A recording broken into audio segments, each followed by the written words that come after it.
There we go. Good morning, traders, and welcome to the final episode of the live market brief for 2025. So, what if I told you the market's biggest move today isn't a candle, it's a calendar? Because right now, traders are behaving like they are tiptoeing through a toddler's room full of Lego, carefully positioning ahead of today's US CPI report. So, with the dollar holding steady, equities trying to find balance, and commodities flipping between bounce and brace, well, with the market like that, before you place your next trade, I suggest you watch this.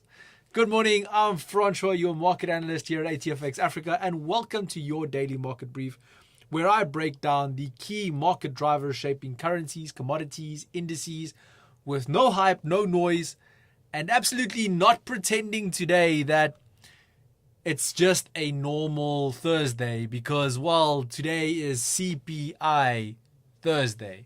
So this Thursday definitely comes with some extra drama.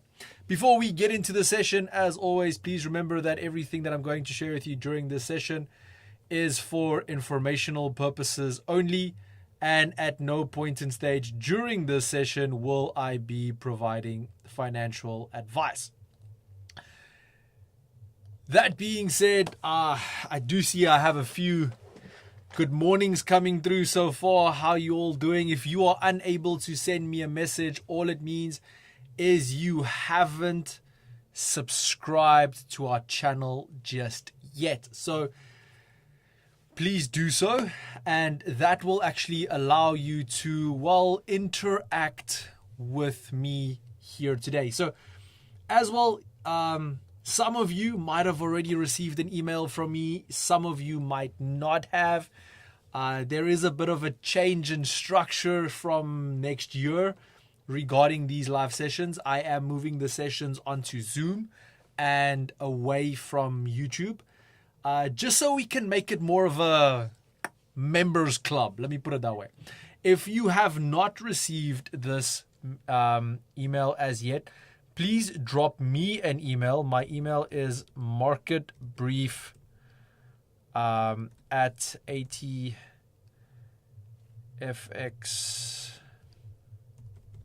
Africa.com. I am putting it for you in the chat section as well. So please pop me a message or pop me an email, and I will send you the link to register. It's one registration. So if you registered for the entire 2026 for both Tuesdays and Thursdays. And yeah, you'll be able to log in, join me via Zoom, and we'll be able to have a bit more of an interactive session. So yeah, and it also allows me to help you stay up to date with everything as well. Now, if you are watching the recorded version of this, I will put my email in the description as well. Or like I said, you can just email marketbrief@atfxafrica.com and just ask me to send you the link so that you can register for those sessions. We are going to do the exact same with the masterclass series on Wednesday evenings as well. So if you want that link as well, please let me know and I'll send you both, that you can register and go from there. As well, if you have anyone that you like to invite to either the Market Brief Live or the masterclasses for 2026, registration is free. So once I've sent you the link, or if you already have the link, please feel free to share that link with absolutely anyone, and let's assist other traders as well with their trading during the year of 2026. Okay, if there are any instruments that you would want me to look at during this session here today, please pop them for me into the comment section. I am happy to look at absolutely anything you guys want me to look at.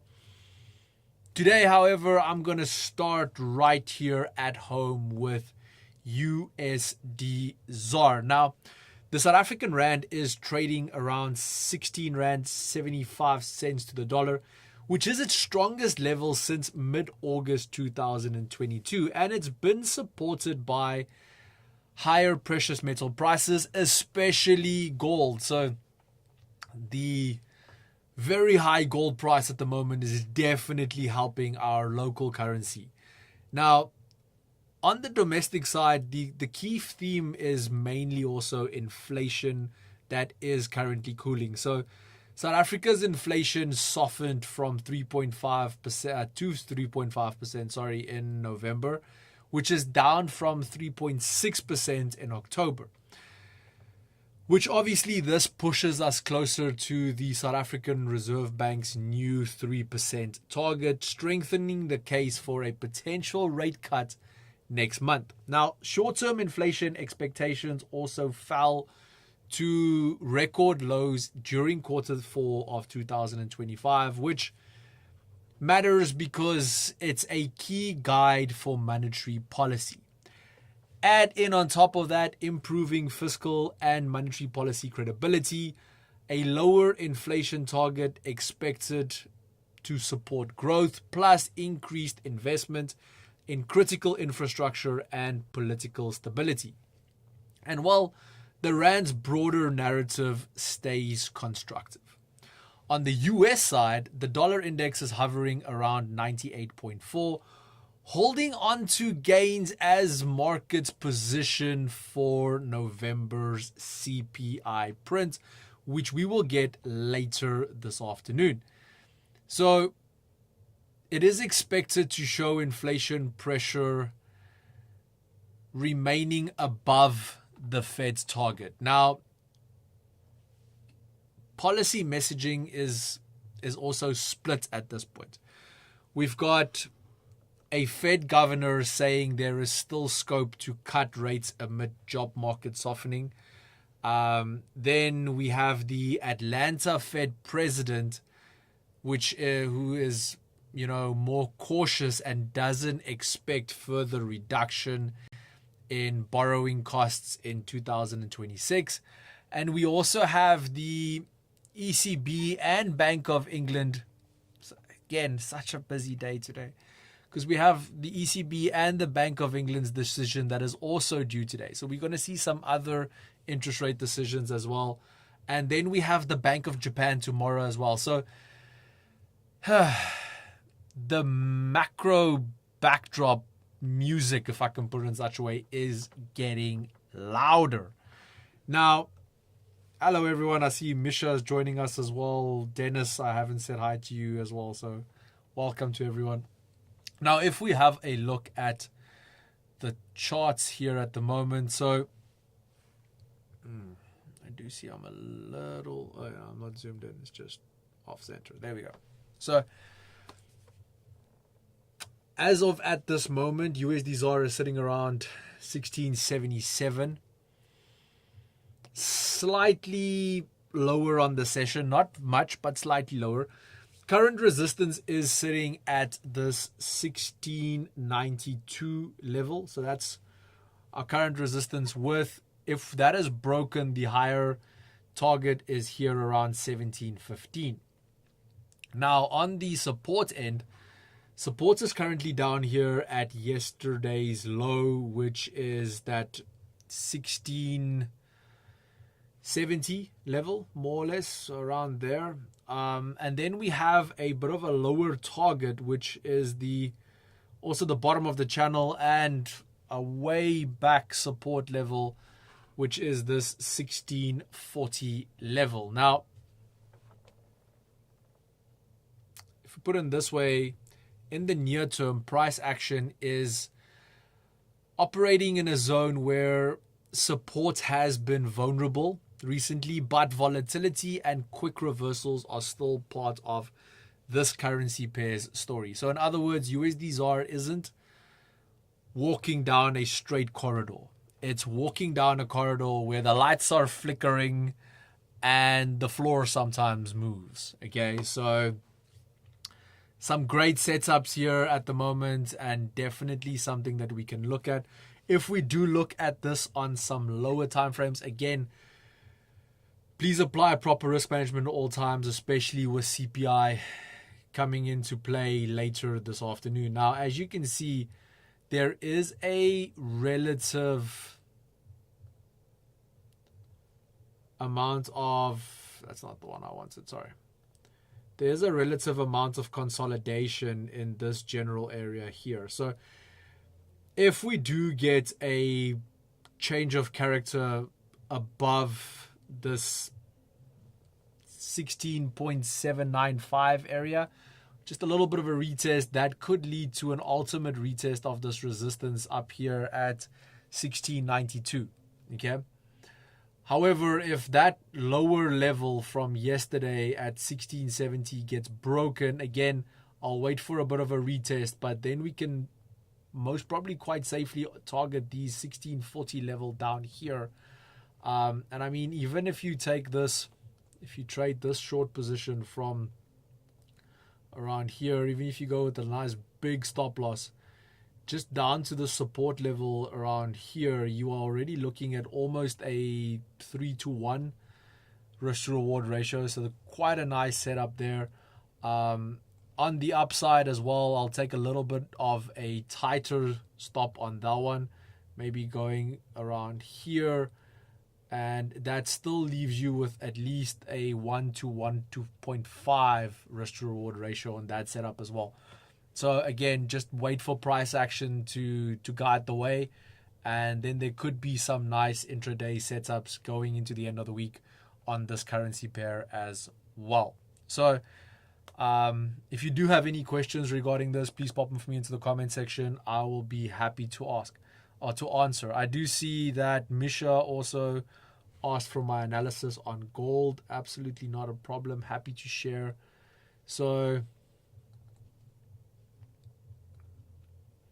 gold is again wanting to go for that all-time high. So definitely pushing nicely higher at the moment. Obviously, as well, before CPI is coming out this afternoon, we can see there's a lot of consolidation that has been basically since yesterday afternoon, not really going anywhere, just hovering in this general area here. Now, if we do get a break above this 4,351, that could safely lead us back to that resistance sitting here at 4,380, a little bit of a bounce there. Obviously, if we break that high point, which again, we haven't really seen since October, but if we break that high point at 4,380, that opens up the doors to even aim for that psychological 4,500 level. At this point in stage, I wouldn't be very comfortable shorting gold. I'll more trade it like a buy the dip at the moment. So should CPI spike this down today, I would just wait for it to come to support, wait for price action to align, and then maybe enter into some long positions, as the general trend on this is very, very strongly bullish at this specific point in stage. I mean, there's been no clear reversal or no even change in the moving averages since November. So, I mean, this has just been nicely trending higher, coming down, correcting a little bit, buying back up, correcting, buying back up, not really reversing at any point at this specific point in stage. So, again, I mean, if you look on the 4-hour time frame, everything has been extremely bullish since August. Again, there has been larger reversals, but nothing that has really changed character yet. It's still the bullish momentum is still very, very nice and strong. So from my end, personally, all I'd be waiting for is either breakouts higher or buy the dip opportunities. Okay. Misha, I hope that helps. Let me know what you are seeing, and let's have a bit of a discussion on that as well. Be happy to look at that. Rokar says, I can agree on the USD ZAR setups. Beautiful. Love it. Love it, love it, love it, love it, love it. Okay, cool. So again, keep the questions coming. Happy to help, happy to assist anywhere possible and to help you guys as best as I can.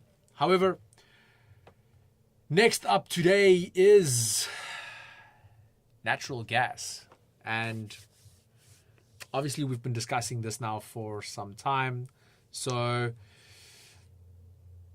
with regards to natural gas, you know, the price action has been doing that thing it does, you know, the thing that makes traders say it was fine 5 minutes ago, okay? Because, well, natural gas has climbed more than 3% this week, trading at the moment above that $4 mark, $4 per million British thermal units, rebounding from about a 7-week low, as I believe traders stepped in to take profits. And we also saw liquid natural gas export flows strengthened a bit. Now, the average deliveries to the 8 major US liquid natural gas export facilities rose to 18.6 billion cubic feet per day so far this month, okay? And that obviously exceeds November's record monthly average, which was only 18.2 billion cubic feet per day. Freeport liquid natural gas in Texas was set to take in higher volumes as well, suggesting one of its liquefaction trains returned to service after shutting down a day earlier. Now, that being said, the rebound might have limits at this point, okay? Because the next driver here is weather. Forecasts have shown above average temperatures heading into Christmas, which could curb heating demand, and supply at this point in stage remains heavy. You know, there is record high production and ample storage, and that is still pressuring prices. We also have to look at the output estimates in the lower 48 states, which are rebounding, or which are around 109.7 billion cubic feet per day so far in December. So this is broadly in line with record November levels. So we have a classic tug of war here at the moment. You know, we've got stronger exports versus softer season demand expectations, with high production sitting in the background like a uninvited guest right now, okay? However, when we look at the charts from a technical perspective, this specific commodity is looking very, very attractive right now. Now, here you can see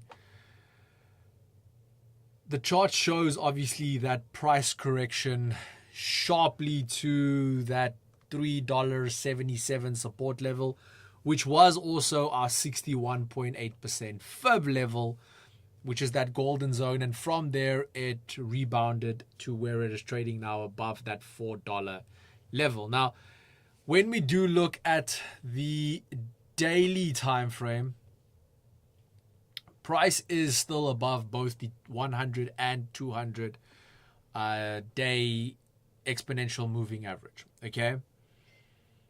So taking all of that into consideration, this is still keeping momentum relatively positive. Now, here's two different types of setups at this specific point in stage. Either you can wait for a bit of a break, and this is kind of what I'm waiting for at this point in stage. So I'm waiting just to see a break above this key level, and then a small retest, and then a buy up from here, okay? Again, I'm more of an intraday trader, so that for me is a very, very nice setup. If I can get a nice little, just a breakout retest buy But if you want the safer trade at this specific point in time, I would say to maybe wait for a break back above that $4.40 level, which is a break back above that 38% fib level, as that would kind of confirm the bullish bias again, because then you're back above the 4-hour EMAs as well. So for me, I like a bit of a sniper entry. I didn't get the entry at 61.8. I'm going to be very honest about that, because the fact that the bearish momentum was just super strong at that specific point. And I wanted confirmation on the reversal, which again, for me, if we break above the 50, that would be my confirmation, and I'll be happy to move on from there onwards. Please let me know what you are thinking at this point in stage. Did you maybe catch that 61.8% reversal bounce? If so, how's your trade looking? If not, what type of setup are you thinking about? Just let me know. Okay, let me just see the comments here. I feel the same on gold. Where are we heading with JPY pairs judging from tomorrow's news? Okay, so obviously we've got interest rates coming out tomorrow for the Japanese yen. I can take off some of this analysis here. And this is relatively bullish at this point in stage as well. I mean, here on the 4-hour time frame, this is just been relentlessly pushing higher at this specific point in stage. Now,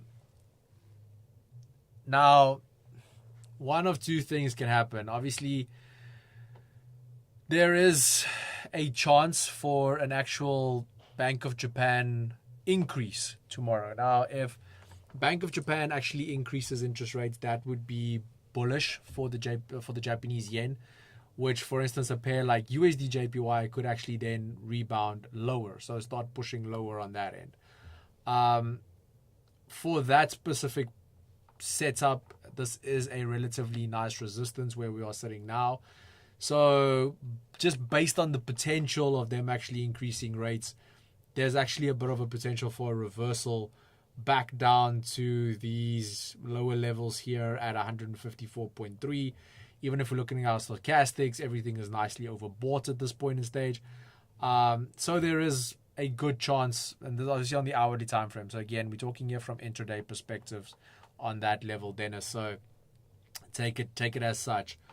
We're not talking longer term biases here at the moment. So, but there is short term, there is a potential for a bit of a pullback here. Again, I would just maybe on a 15-minute or 30-minute time frame wait for a bit of confirmation from a price action perspective, which would come in the form of like a change of character, bit of a retest, and then a break of structure. At this point in stage, market's just pushing higher. So even on the lower time frames, there's no real confirmation for any reversal here at the moment. Going into tomorrow's Bank of Japan interest rate decision with the knowledge that they might actually increase rates, I wouldn't necessarily buy right now. Okay, let me put it that way. So it's not just sell and wait. It's, wait for price action to confirm the sell. But I wouldn't really buy right now, as we are already a little bit extended based on the move that we have seen here from Tuesday. And there should be some correction. I mean, even if you look at price action throughout the last few months, there's a nice little spike higher, correction, spike higher, correction, even spike lower, correction. So we've had the impulse at the moment. Now we need the correction first. So I'm not all that confident right now buying, but the moment price action shows us that the sell is confirmed, that could be a nice little setup as well. Okay, let me know what you are seeing at the moment, Dennis, and we can obviously discuss that from that end as well. Okay.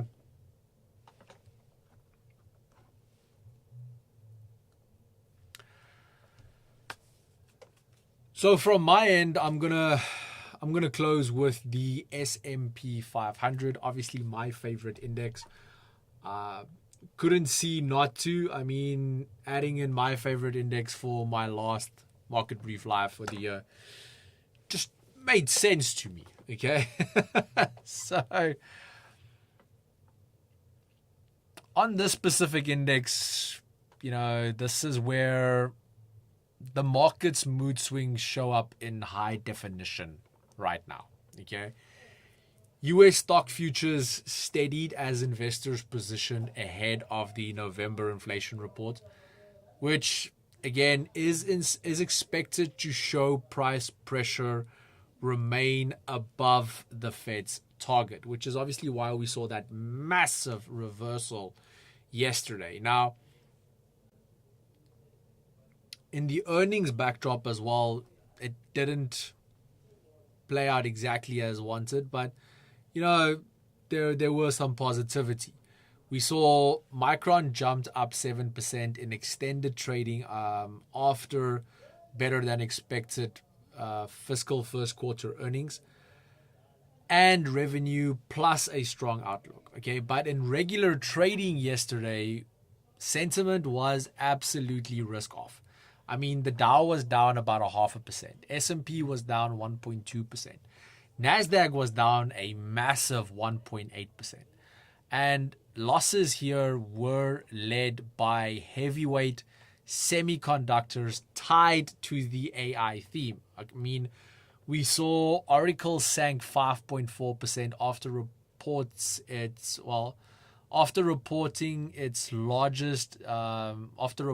of its largest data center partner, Blue Owl, declined and support for a $10 billion data center plan.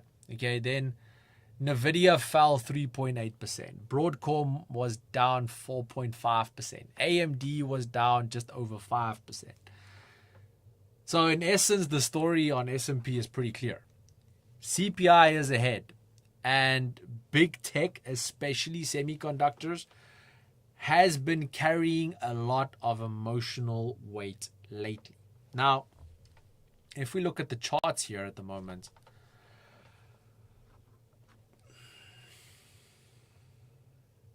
yes, we can see at the moment we are trading around 6,745, which means we are up for today. Okay. Resistance is sitting just above current levels, which is here at 6,770. If that breaks, there is a potential for a high target back up here at 6,850. Now, support is obviously quite firm around this 50 fib level, which is also yesterday's low, which is sitting around that 6,712 level, with very firm support around the 61.8% fib level, which is sitting at 6,660. Now, currently markets are stabilizing. We can obviously see that after that sharp tech-led pullback. However, with CPI acting as the next big directional catalyst, there is only one thing the market is currently waiting for. And I mean, we can see here the market is currently like in that, hold the music mode. Everything is still connected, but we are waiting for the operator to pick up. Okay. Until the report actually comes out, no clear move will take place on this specific pair. But if we do look at, some intraday trades, again, I'm going to wait for CPI. If CPI spikes this higher, again, we'll wait and see. Either we'll get a break of the resistance, a little bit of a retest, and then we can buy higher to this, 6,850 level here, or maybe even all the way back to 6,920. If CPI spikes and rejects, again, all I'm going to wait for is that beautiful little rejection, little retest, and then we can look for sells down to this 6,660 level, from which I'm definitely buying the dip back up. Okay, I'm not changing my bullish bias at the moment in stocks. But as a day trader, I have learned long ago that I need to be nimble and, adapt as quickly as possible. So I'll definitely be trading the shorts to profit from that move lower, but it'll just give me better entries to buy the dip, buy the dip, buy the dip. Again, my personal opinion and what I'm looking for right now. But I mean, if we are looking here at the moment, even on the hourly, stochastics are extremely oversold at this point in stage. So near-term bias is definitely a push higher to the resistance. And that's kind of where we'll see what happens. Either we'll get a rejection for a sell lower, or we're going to get a breakout retest and a buy higher. Okay. Rocast asks anything on Ethereum. I haven't looked at Ethereum today yet. Didn't get the nicest entry there last week, but at the moment we have broken out of this expanding channel that we were discussing last week, and we got a nice little retest and a sell from there. At this point in stage, again, oscillators are showcasing a little bit of oversold momentum here at the moment, but that, based on the current trajectory on Ethereum, it's clearly very, very bearish right now. So a bit of a reversal back to this 2,950 level could just secure a nice little entry for a short down to this 2,660 level. Before looking for any long positions, I would wait for a nice little clear of this 3,650 level. A break above that would reconfirm bullish bias. At this point in stage, we're just slowly trending lower. So I would look for those reversals and then shorts, and look for the reversal and then short, and so forth and so on. Okay. I hope that answers your question on that. Dennis said, regarding UJ, I'll look well to levels at a 155.8788 and then 156.82 as major resistance. Okay. Bias long-term sells back to 147 as the target.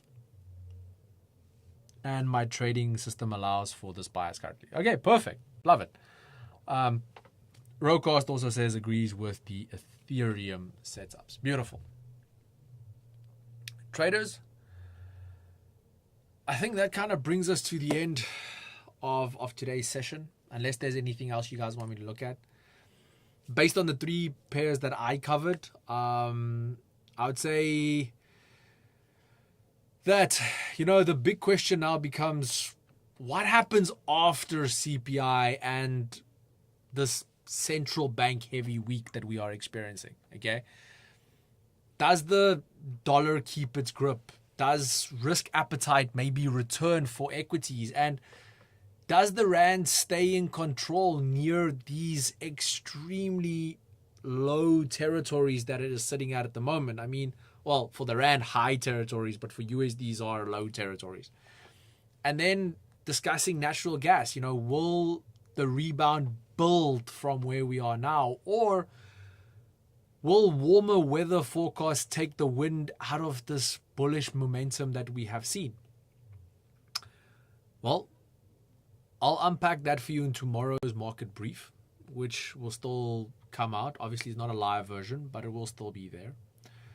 But other than that, I want to thank all of you for joining me throughout this year. I want to thank you for still being here this late during December.